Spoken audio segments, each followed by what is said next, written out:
This video is proudly sponsored by Gamersgate. Download games anytime, anywhere. Visit Gamersgate.com.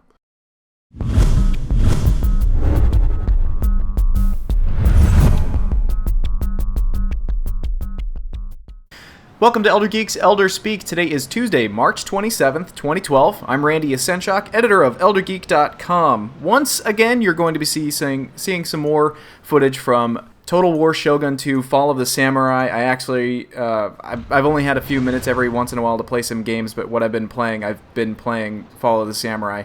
And I actually had two really cool battles, so you're probably going to be seeing the replay of those. One was a pretty wicked naval battle, which is kind of neat to see all the ships and stuff exploding at sea. And then another one was actually a gigantic battle that was about 4 armies clashing on the field all at once. And the thing that I really like about Fall of the Samurai is if you have a reinforcing army, you instantly can control both armies on the screen at the same time. You no longer need to wait for one army to retreat or units to retreat from the battlefield before more units can kind of come on. But anyway, moving on with the show, today I have Steve Wilkinson with me, who is the host of ElderGeek.com's Game Club, which is our podcast/video podcast for indie and retro video games. Steve, welcome to the show, man. Hey, thanks, Randy. Good to be here. Tell us a little bit about yourself. Steve Wilkinson, family man, longtime gamer. Let's hear a little bit. What was your first console? My first console was probably... that I remember playing on was the Atari 2600, definitely. Yeah. My parents always talk about the fact that they had Pong, but it was before I was old enough to remember. But I do remember playing games, a lot of stuff like Pitfall. I remember playing that a ton when I was a little kid, and then that was our first console. Yep. Pitfall was awesome. I was never good at it, but I just loved being... The only thing that I liked about it was actually swinging over stuff. I remember there were even boards every once in a while that would just be a vine and nothing on the screen. And I would just spend hours just swinging on that stupid vine just to hear the Tarzan kind of music. Yeah, that was a good game. I like that. I think I also was fortunate enough to own a copy of E.T. for the 2600, which was... So did I. I was really good at the game too. Yeah, you're the one person who figured out what you're supposed to do in that game, huh? Apparently. I actually wrote an article about it a couple of years ago. Oh, really? About how E.T. wasn't this bastard of a video game that everybody kind of made it out to be. But nice. Oh well. I guess tell everybody a little bit about Game Club, because this week we've got Wizorb kind of coming up, so give everybody a little bit of a refresher on Game Club. Yeah, so the Game Club is like a book club style podcast. It very much, if you have any familiarity with a book club, you know how this works. We pick a game and we play it for a couple weeks, and then we get together and we talk about what we thought about it, criticisms, things we liked, things we didn't think worked so well. We usually try to stick to games that are indie titles, or oftentimes like a classic retro type game, because we all play a lot of games. There's a lot always coming out all the time, so we didn't want to make it anything that was too involved. We wanted it to be kind of quick. Inexpensive also was key, because so we could kind of get community involvement. And that's a big part of it is community involvement. We really kind of thrive on the feedback we get from the people who listen to the show to tell us they play along at the same time as we are, and they give us their thoughts and feedback, and we like to read it on the show, and it kind of makes for some fun moments. Just kind of. I think we try to be a little bit more reserved at times when we're talking about the games. Kind of approach it from a more critical standpoint and not vent too much, but a lot of times our listeners they're unhindered, so it's nice to get their feedback and read it, because sometimes they say the things we want to say and maybe don't say. Yeah, I'd also say that I don't want to say it's less structured in a bad way. I'm not trying to say that it's a less structured format, but I would say it's a more informal format than, say, our standard video reviews. Yeah. We kind of give all three of our inputs on the game, so two of us might like it and one of us might hate it, or vice versa, and I don't know, we kind of talk about the things that generally don't come up in standard video reviews. Yeah, we definitely go for a discussion kind of feel to it. It's never meant to be an official review of any of the games that we play, because I don't really think, speaking for myself personally, I like to write down thoughts. I'll usually have a list that I have open while we're talking on the show. Yep. But I never sit down and put together like a cohesive, opinion, like a full thought out review type opinion. So yeah, I would never try to pass it off as being anything super official. It's really just meant to be fun. It's a show. You had Phil on the other night, who's the other host, with us, and Phil and I started the show last summer over on Shamoozle, and we started doing it with you, having you on, and just decided it was a good fit for Elder Geek and moved it over, and it's been going great ever since. Whose idea was it, yours or Phil's? I don't remember, to be honest with you. I think maybe I came up with it because I was actually listening to a podcast that was a book club podcast. Yeah. And they read a book and they record the podcast maybe once every month or so, because, books are long. But it's all science fiction and fantasy books. And I kind of remember liking that idea and wondering if it could be done for a video game. And Phil and I have podcasted together since before there was an iTunes store. We've been doing podcasts together for probably 5 or 6 years now. And we had been kind of trying to come up with an idea to get back into doing one again regularly, and that just seemed like a good kind of formula for something. One thing we always try to stay away from, or we wanted to stay away from, was doing a podcast that was too kind of like what you've been playing kind of thing, because a lot of games podcasts that I listen to myself, the formula is the first hour is just everyone going around the table talking about what they've been playing. And that's great. I like listening to it, but I didn't want to do something that was like a clone of that. We wanted to come up with an idea that was still games related, but not totally derivative from what these other podcasts are doing. You know which game we should look forward to? I don't want to focus too much more on Game Club, but you got me all kind of excited here because I really do enjoy doing this show. It's out of all the podcasts that we've tinkered with, this is easily my favorite one. But The Legend of Grimrock, it's this indie game kind of coming out, and I believe it's going to be coming out on Good Old Games. But I just saw that today. Yeah. Oh, I cannot wait for that. I saw just one picture of that, and I thought, yep, that one's for me. Definitely. I want to do that one. So hopefully it'll be my turn to pick when I think you're up next, aren't you? I am up next, but I don't think Legend of Grimrock comes out until I think like April 13th or something like that. So right. Well, we'll put it in the queue, and definitely, that looked like a good one. I was checking that out as well. Cool. But let's actually move into a little bit of news here today. There's been a few things that have kind of come up, a few fun things, and a few, I don't want to say sad, but a few fun things and a few mixed news things. First things first, yesterday this happened, actually, after I recorded Elder Speak. Robert Bowling of Infinity Ward has actually resigned. He resigned from his position as creative strategist of Call of Duty, and he's leaving Infinity Ward and Activision entirely. No details more as to where he's going or what he's doing, just saying that he resigned. We actually gave him a little bit of flack last week on the show because he was the one that actually came forward and was kind of singling out gamers who were exploiting one of the maps on Call of Duty. And he was basically saying, like, hey, we're going to ban you if we catch you exploiting on this map. Instead of patching his own game, he decided to try to ban some players. So, farewell to Robert Bowling. I wonder where he's going to go work next. I wonder if there's another company out there that formed recently that might be looking for someone with his skill set, having worked on Call of Duty. Yeah, I would assume with that kind of thing on your resume, you could probably write yourself into almost any position. Yeah, Yeah, even outside of the gaming industry, if you said you worked on Call of Duty, I think that would be a very, very impressive piece. I'm thinking of a specific company though. I'm thinking of a company, they're Infinite in their respawns. Oh, yeah, that'd be interesting if he popped up over there.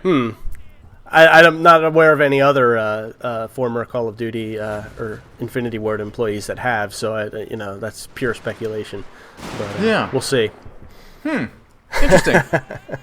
The Consumerist has been running this feature a little while, and I thought this was kind of a fun thing to share, where they were doing a March Madness style bracket of the 32 worst companies in the United States, and right now EA is in the final 8 up against Comcast to enter it into the final 4, and they will either be facing off against AT&T or Facebook, and then eventually for the championship it'll be either them against Bank of America, Ticketmaster, PayPal, or Walmart. I don't know, man, who would you pick? EA versus Comcast, who's worse? I would have to maybe go with Comcast, I guess, but I don't know how that is for the rest of the country, but where we live, Comcast is kind of the only game in town right now for me, so yep. My cable bill is almost as much money as like a car payment or... Yep, we are officially canceling our cable bill. Are you? That's good. Yeah, I did that for a long time. All I had was an internet connection, and we downloaded everything we wanted to watch. I had an over-the-air antenna for watching like local sports stuff and everything, Right. And it was in HD, so it was good. But my wife's a clicker, and she just she held out for like about a year and a half. We did that, and then finally she was like, "All right, we gotta get cable back in here," because she just wanted to watch. She likes to turn on the TV and watch whatever. So right. This was actually a decision of my wife's as well to actually cancel the cable, and I called Comcast, and then they were like, "Well, why are you leaving?" And I was like, "That's too expensive." Well, what are you gonna watch in the meantime? And I was like, "Well, we're keeping the internet connection, so whatever's on Hulu or Netflix." And then after that, he was just like, "Well, what if we tried to throw some deal?" And I was like, "Yeah, dude, still way too expensive. You're not hearing it." It is. It's that whole local monopoly where they're pretty much the monopoly everywhere in the U.S.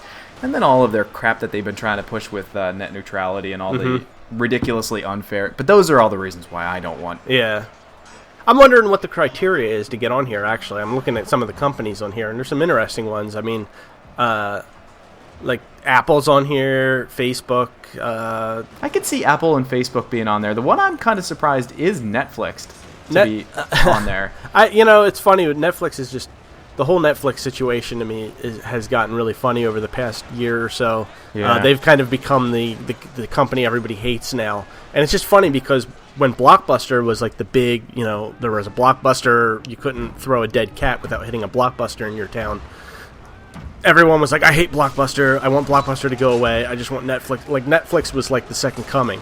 Like, people were like laying down petals of roses and stuff, for the mailman as he was delivering their Netflix.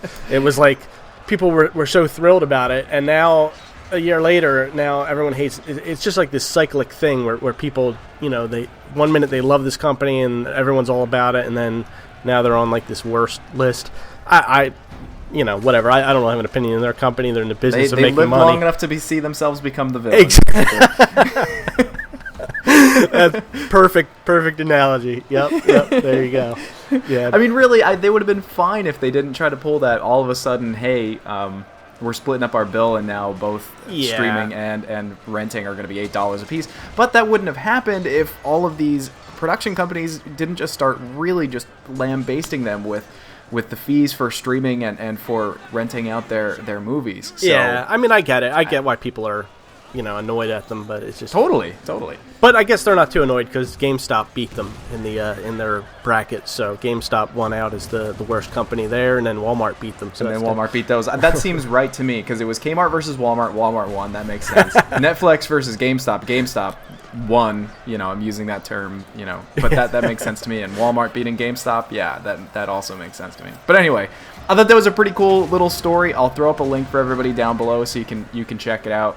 I'm sure they probably have some type of voting, apparatus. I personally, if anybody wants to know how I'm gonna vote Comcast versus over EA, but that's me. Yeah, I'd have to probably go with Comcast as well. EA, I mean, they're EA.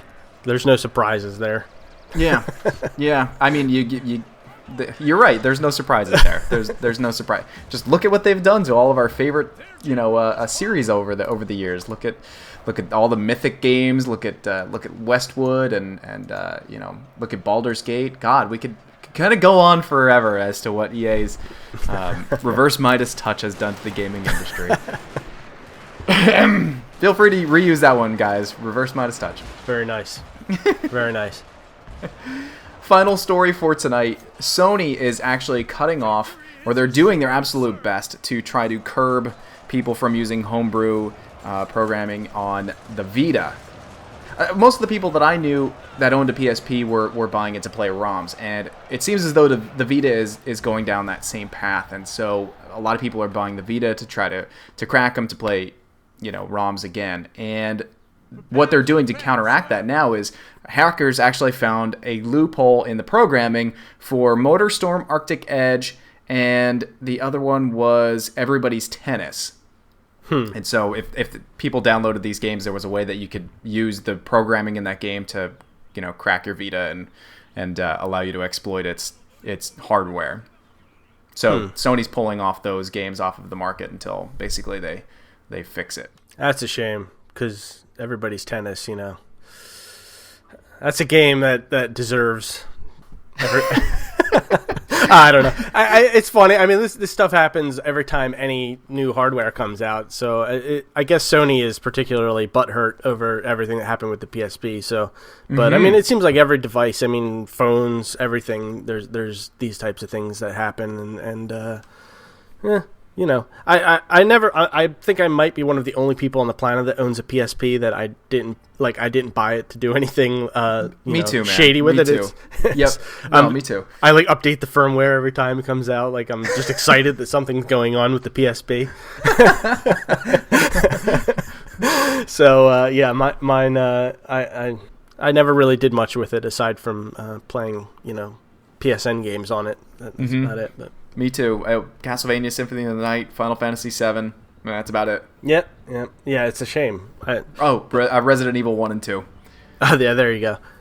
But I mean, honestly, I guess I get it. They have to do this kind of stuff. They can't knowingly let something like this be out there. It sucks, especially because I was reading something on a forum earlier, and again, this is on a forum, so who knows how credible it is, but a guy was talking about the fact he had bought Arctic Edge, and now that they pulled it, he's unable to play it. Or something along, or he was trying to get it down off there. He had already paid for it and he was trying to download it, and now he can't. Oh, that's probably more likely the case. He probably already paid for it, didn't download it in time, and now they pulled it off of there. Right. I bought Arctic Edge on the PSP, the regular PSP, so I guess I could then, if I bought a Vita, I could then download it, and I guess his rationale was, now I've got a Vita and I want to download it and I can't. So yeah, that you're right. That's probably more of what it was, but I guess from that standpoint, I could see someone being upset, but I mean, they're going to put it back up again. It's just, they just need to, I don't know, give them some time. What are they supposed to do? They can't leave it out there with that stuff going on. I mean, in their mind, probably they're like, yeah, all right, people are buying Vitas. Like, if they're buying them the homebrew, they don't, to them, it doesn't matter why they're buying them. They're just happy they're, flying off the shelves. But they can't willingly, when something like this comes out, they can't leave it out there. They can't just turn a blind eye to it and be like, oh, oopsie. Right, yeah. Oh well. It's a shame for hackers everywhere and for people who like to play with with homebrew and everything. But and as soon as they patch this up, 10 more exploits will be found. Anyway, it's just an ongoing thing, and it'll never end. And the people who want to do that will be able to do it. Mm-hmm. But I guess the flip side to that is that now they've got people pissed off because they can't download the game that they bought or whatever, and in that way, I guess those people probably feel as though they're being punished. The legitimate people who have paid and are doing the right thing are being punished for people who are doing something illegal, and I can see that as well. So I guess my point is I see everybody's point of view, and I don't have one of my own. I'm kind of the same way. I don't have one of my own either, because I don't do any of that kind of stuff with my PSP. But my question is, if you are into this kind of thing, why would you actually want to go and buy a Vita for all of this when the PSP is perfectly fine for it? Yeah, that's true. And I'm sure the PSP is a lot cheaper right now. Yeah. Sure, the Vita's screen is bigger and it's touchscreen and everything like that, but the PSP's screen is perfectly fine. It's a little bit more portable than the Vita, and yeah. I mean, I think it's less of ROMs, and this is just me speculating, because I mean, really, I'm sitting here, I have two computers in front of me on my desk, and both of them I have emulators installed on, and I can download any ROMs I want and play them, with a controller. It's a good experience. I've used it for Game Club in situations where we played a NES game that we couldn't get anywhere. Right. So I have to think that it probably is more about the people who want to get, off a BitTorrent, they want to go out and get whatever game is out for the Vita right now, like Uncharted. They want to download that and run it off of a flash drive or something like that. I would think that would be more what the type of stuff people want to do, and that's probably what Sony's more concerned about, because that's really what hurt the PSP. Clearly, you have a more criminal mind than I do. Well, I just know for that's really what kind of hurt the PSP. A lot of publishers, I think, were weary of putting anything on there early on because of of those, basically games were just getting ripped, put on the internet, and stolen instead of being bought. So that I think that hurt the PSP early in its life cycle, and they're just looking to not repeat that again. Well, actually, before we cut out the show, that was the final bit of news for the evening. Before we cut out the show, I actually got a really interesting letter from one of the users, or from one of our viewers the other day, and I wanted to share it. I actually wanted to reply on it tonight, but my reply I know is going to be pretty involved, and it's going to be kind of a little bit of a longer response because it's a hot button issue, and there's a lot of elements kind of at play with it. It's not a simple I like it, I don't like it, I think it sucks, or I think it's great kind of answer. So anyway, I'm going to really read it for you and let you guys actually respond to it on your own tonight, and then I'll give you all my response tomorrow. I've already got I have 2.5 pages of notes ready for my response, Steve. It's kind of ridiculous. When I was seriously up all night thinking about it. I read it and it bugged me. But anyway, I'll have to add some in the comments because I read the email as well and I had some thoughts. So it's kind of fun, or I don't want to say fun, but it's a good topic. Mm-hmm. I'm going to only use his first name just for privacy's sake, but Ilham wrote, Dear Elder Geek, over in the past few days, Forbes bloggers have released 2 posts which criticizes gaming journalism system as a whole. The said articles are the following, and then he gives a couple of links. One is actually titled, Do Positive Mass Effect 3 Reviews Reveal a Conflict in Interest in Gaming Journalism? And the other one is, Gaming journalism's problem isn't being beholden to companies. The articles released by Forbes question the review system as a whole. After the releases of these posts, some journalists are upset at the writers who wrote the blog posts for Forbes, and he gives a link for a few responses. This upsets some gaming journalists since the website they worked for created a conflict of interest between giving an honest review and getting ad revenue with coverage, with exclusive coverage from publishers. Does having close relations with the publisher in order to get advanced copies and exclusive previews for hype, can that create a conflict of interest on review scores? And he wants to know our input on this. And sorry if my reading of that was a little bit jumbly, because he actually goes on to say that he's sorry for some of his poor grammar because he was too tired while writing it. But so I have a very definitive response to that, and it is a little bit of a long response. So that will be the show tomorrow. Probably not going to be doing any news tomorrow. And then Thursday, if you guys have all played it yet, let's hear your thoughts on the game Wizorb, because Thursday is actually Game Club, and we're going to be recording Game Club as well. So the next day for news is going to be Friday, and hopefully I'll just have a giant pile of news for everybody to kind of absorb for the weekend and go on your geeky merry ways for the weekend, knowing that you know everything you need to know for your weekend. Sound fair? I think that sounds good. If nothing else happens, I know that you've been really enjoying talking about the Mass Effect ending controversy, so I'm sure there'll be some new news about that. There actually was some new news today, but I didn't want to go into it too much. No, please don't. I'll just say it. There was some angry gamers actually sent EA and BioWare just a pile of cupcakes. There were 3 different versions. There was a red, a green, and a blue cupcake, but they were all flavored the exact same thing. Did you see that? I did. Yeah, I was just messing with you because I listen to the show every day, and I was just over the past couple weeks, I've just been loving listening when you're like, oh man, I just don't want to be talking about this Mass Effect ending anymore. So it's not that I don't. It's not that I don't care about the ending. I don't want people to get that effect. It's yeah, I got you. It's a bit of drama that won't die. Just think about that effort to get all those cupcakes. Imagine if those so much energy had been focused into something, actually important about the world. what could have been accomplished instead of sending a bunch of cupcakes to an office building.